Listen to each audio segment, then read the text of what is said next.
Hello नमस्कार बंधुगण आसतु वर्तमान ऑनगोइंग केतोटी रिक्वायरमेंट विषय जानिबा जहाँकि प्रथमे रहुछि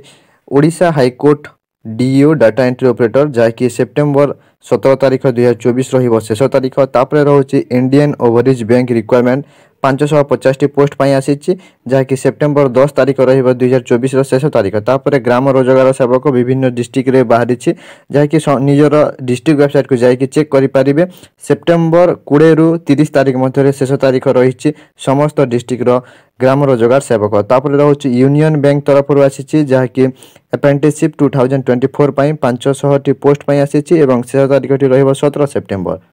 पर रहुछि आईटीबीपी कांस्टेबल जहाँकि सेप्टेम्बर 10 तारिख रहिबो शेष तारिख। पर रहुछि आईरेल इंडिया लिमिटेड तरफ जहाँकि गंजाम डिस्ट्रिक्ट रे रहिबो जॉब लोकेशन एवं 11 सेप्टेम्बर रहिबो शेष तारिख तापर यही सब जॉब अपडेट डिटेल्स वीडियो पाइबा पई हमर चैनल को विजिट करंतु एवं डिटेल्स वीडियो देखि नियंतु।